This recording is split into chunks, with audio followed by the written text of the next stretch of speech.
युधिष्ठिर वशिष्ठ जी। श्री हरिवंश जी। राधे राधे महाराज जी। श- महाराज जी, भगवान हमारे जीवन का मूल्यांकन हमारे कर्मों से करते हैं या इस बात से कि हमने उनकी कितनी पूजा पाठ किया है? भगवान को पूजा पाठ की जरूरत नहीं। भगवान कोई स्वार्थी नहीं है, आप समझते हो। भगवान कोई स्वार्थी नहीं कि यार पैर छू लिए तो खुश हो गए, हाथ जोड़ लिए तो खुश हो गए, खवा पिया दिया तो खुश हो गए, अगर नहीं पैर छुआ, नहीं हाथ जोड़ा, नहीं खवाया पिया तो नाराज हो गए। जो भगवान को गाली देते हैं, आज भी भगवान उनको वायु दे रहे हैं, पृथ्वी में रख रहे हैं, उनको जीवित रख रहे हैं। जो भगवान को गाली देते हैं, भगवान की निंदा करते हैं, समझ रहे हैं। इसमें हमारा भाव है कि जब हम परम पिता परमेश्वर में चित्त वृत्ति लगाते हैं तो सत चिंतन हुआ ना, सत चिंतन। तो हमारा सत विचार, सत क्रियाएं, सत चिंतन हमें सत्य की प्राप्ति कराती है। भगवान का स्वरूप है सत्य नारायण, सच्चिदानंद, सत स्वरूप है ना भगवान, और संसार है असत स्वरूप। तो हम असत से ही सत्य की प्राप्ति करते हैं, असत को साधन बना लेते हैं। जैसे असत शरीर है नाशवान, असत पदार्थ है, इनसे हम भगवान को जब भावपूर्वक ऐसे समर्पित करते हैं, जैसे एक पिता के 4 पुत्र हैं, पिता ने गुलाब जामुन ला करके चारों को दिया, अब 3 खाने लगे। एक दौड़ के आया पापा की गोद में बैठ के, और पापा के ऐसे मुख में, पापा का हृदय कैसा होगा सोचो, लाके तो उसी ने दिया है, अब कैसा होगा। वो उसके हाथ से गुलाब जामुन लेगा और ऐसे करके अपने हाथ से पवाएगा, और सब बेटों से ज्यादा अधिक उसको प्यार करेगा, है ना। बस यही हमारा भोग लगाना होता है। मुझे प्रभु ने ही सब कुछ दिया है, पर हम जब उनको पहले बनाकर ऐसे, तो उनका दुलार मिलता है। जैसे वो पिता को उस पुत्र को दुलार मिल, वो वापस कर देते ना सब भगवान, हम ही को तो वापस कर देते, पाना तो हम ही को होता है। तो भगवान कोई स्वार्थी नहीं है कि आप उनकी पूजा करो तो प्रसन्न हो जाएंगे, आप उनको दंडवत करो तो प्रसन्न हो जाएंगे, नहीं तो नाराज हो जाए। नहीं, सत विचार, सत चिंतन, सत क्रिया, सत्य भगवान का आश्रय लेके करते तो भगवान प्रसन्न हो जाते हैं। और जब भगवान के विमुख होकर असत विचार, असत क्रिया, असत आचरण, तो हम भी जलते हैं और भगवान भी उनके लिए तिनकर काल रूप में भ्राता। जैसे एक पिता के पुत्र को पुलिस ने गिरफ्तार किया कि उसने किसी छोटी बच्ची के साथ बलात्कार करके उसको मार डाला। उसके पिता से पूछा गया कि तुम्हारा पुत्र ऐसा आचरण किया, तुम क्या चाहते हो? बोले यही चाहता हूं कि जल्दी से जल्दी उसे फांसी दी जाए और मैं कभी उसका चेहरा ना देखूं। समझ रहे ना, पिता का क्या आदेश था। ऐसे ही भगवान, जब आप धर्म विरुद्ध आचरण करते हैं, पापाचरण करते हैं, कोई इतना सुंदर मनुष्य जीवन दिया, ये दुष्ट माना नहीं, फिर पापाचरण, तो जल्दी से जल्दी ये नरक भोगे, कष्ट भोगे। जैसे वो पिता कहता है मैं कभी देखना नहीं चाहूंगा, उसे जल्दी से जल्दी फांसी सजा दी जाए। समझ रहे ना, पिता होते हुए भी वो ऐसा निर्णय करता है कि दंड देता है, हमें कष्ट देता है। भगवान स्वार्थी नहीं है। हमारा भाव जब होता है ना, तो वस्तु तो हमें मिल जाती है और भाव भगवान स्वीकार कर लेते हैं। जैसे वही गुलाब जामुन बेटे को खवाया, पर वो हो गया, पिता न्यौछावर हो गया उस बेटे पे कि सब अपने अपना खाने लगे, लेकिन ये दौड़ के आया, मुझे इतना प्यार, अच्छा वो अधिक लाडला बन जाएगा। तो भक्त का पक्षपात भगवान कर लेते हैं, इसी बात से पक्षपात। समझ पा रहे हैं आप, भगवान को किसी वस्तु की जरूरत नहीं है, भगवान को किसी के दुलार की जरूरत नहीं है। अरे वो अखंड आनंद स्वरूप है, पर जब हम दुलार करते हैं तो भगवान उसे स्वीकार करते हैं। पत्रम पुष्पम फलम तोयम ये में भक्ता प्रक्षति, भाव का भूखा हूं मैं, भगवान करे।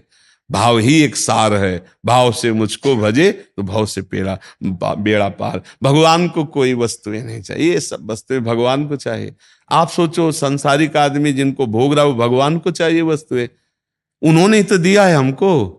हमको जो वस्तुएं दी, वही वस्तु हम जब प्यार से भगवान को अर्पित, तो खुश हो जाते हैं हमारा भाव देखकर। वस्तुएं कभी खाते देखा है क्या? भगवान को गुलाब जामुन चढ़ाया पूरे चट कर गए, ऐसा तो कभी नहीं। अगर 11 चढ़ाया तो 11 मिलेंगे, 10.5 नहीं मिलेंगे, पूरे के पूरे वापस। हाँ, वो हम अपने लिए रख ले भोग में लगा के कि भाई भगवान के भोग लगाया, 5 हम रख लिए, 6 वापस कर दिए। वो हम पाएंगे 5 और 6 तुम पा लो, भगवान ने एक को नहीं पाया। भगवान ने भाव पाया आपका, जो आप भाव में भर के लाए कि ये बहुत सुंदर वस्तु है, हमारे प्रभु पाए, वही भाव भगवान ने ग्रहण किया, और उसी भाव से आपका परम कल्याण हो जाएगा। समझ रहे? जी, और कोई प्रश्न? प्रश्न जैसे कोई किसी मंदिर में जैसे कोई रोज पूजा पूजा पाठ करते हैं, उनके दिन की सेवा वही रहती है सुबह से लेकर शाम तक, मंगला शयन आरती, बट उनके आज से उनके कर्म गलत है तो क्योंकि वो भगवान को साधन बना लिए और साध्य बना लिए भोग बना, समझ रहे? और जबकि उल्टा होना चाहिए, भोग सामग्री को साधन बना ले और साध्य बना ले भगवान, इसीलिए कुछ परिवर्तन नहीं होगा। समझ रहे हो? इसका मतलब आनंद की अनुभूति ठाकुर जी से नहीं है। ठाकुर जी पैसे का साधन बन गए और साध्य हो गए भोग और विषय। तो जो आप प्रश्न करते हैं वो इसका भाव यही होता है। तो ये था माम प्रपद्यन्ते तास तथैव भजाम्यहम्। भगवान कहते हैं मुझे जो जैसे बचता है मैं उसको वैसे बचता हूं। भगवान से आप धन चाहे तो धन मिल गया, धन से आप भोग चाहे तो भोग भोग लो जो मन आवे। तो आपको लगेगा इतने बड़े ठाकुर की सेवा करने वाला ऐसा क्यों कर रहा है? क्योंकि उसको ठाकुर ठाकुर ही नहीं नजर आ रहे, उसको व्यापार नजर आ रहे।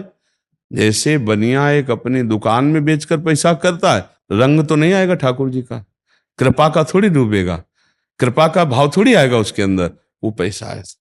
क्योंकि पक्की बात है, पक्की बात है, ये ठाकुर जी को साधन बना लिया रुपए का। देखो इस बड़े महापुरुष ने कहा है, कबहू का मंदिर में बैठे भाव भगत नहीं जाने और पैसा नहीं को माने।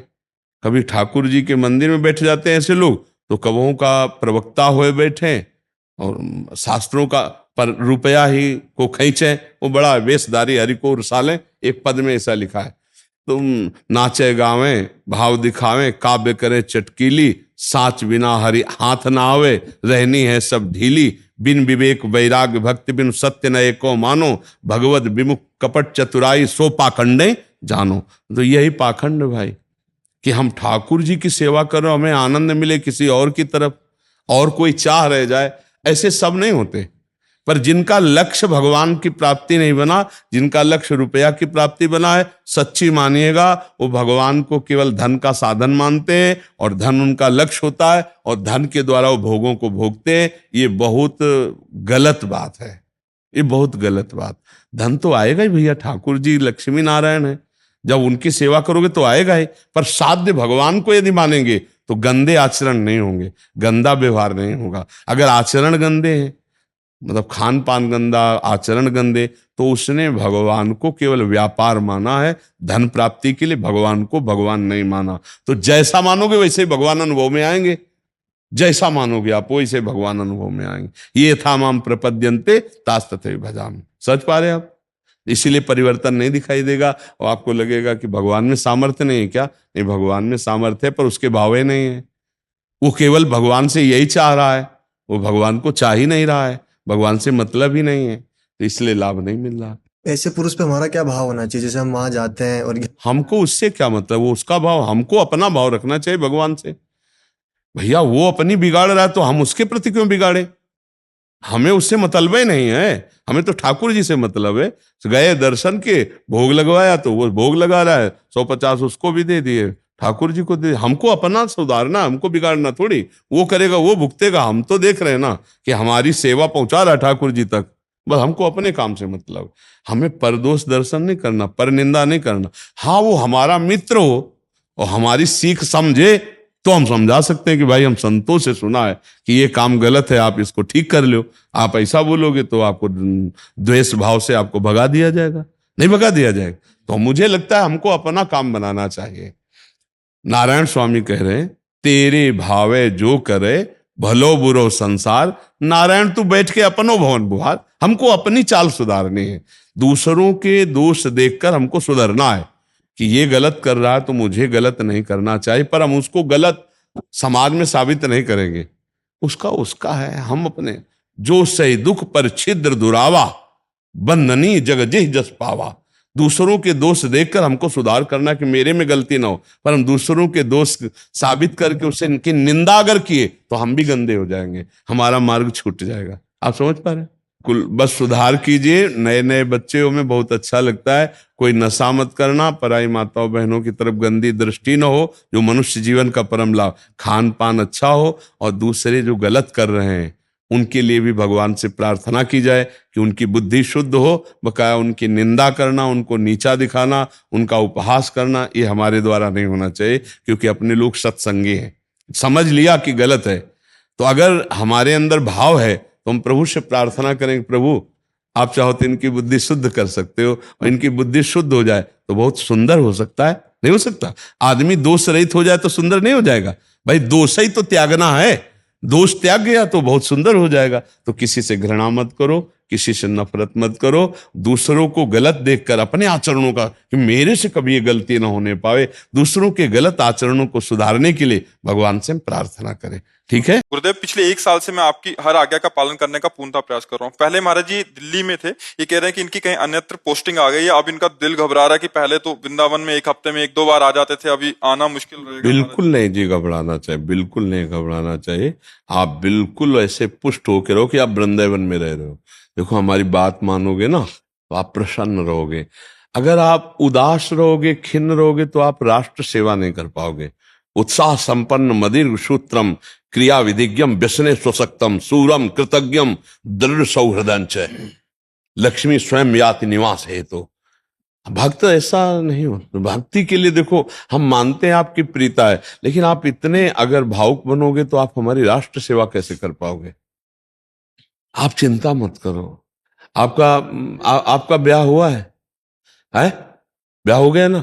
हाँ, सोचना भी मत और कुछ, जैसा हम कहें वैसा चलो। पत्नी भी यही चाहती, वो भी एक जैसे आपको मानती है, वो भी व्रत में उसकी इच्छा है। कै साल हो गए आपको भारतीय सेना में? 12 साल हो। कै साल और ड्यूटी निभानी? 2 साल हो। चिंता मत कर, ऐसे 9 साल गए, कोई ज्यादा समय थोड़ी लगता है। और अगर प्राण भी निकल जाते हैं ना तो राधा राधा जप रहे हो और भाव तुम्हारा बहुत सुंदर है, तुम्हें भगवती प्राप्ति होगी। हमारी बात मान लो, तुम चिंता मत करो। तो आप राष्ट्र सेवा करते हुए 9 वर्ष बिताइए। और रही कि मिलने जुलने की बात ना, तो बिना फोन के भी फोन नंबर आ जाता है।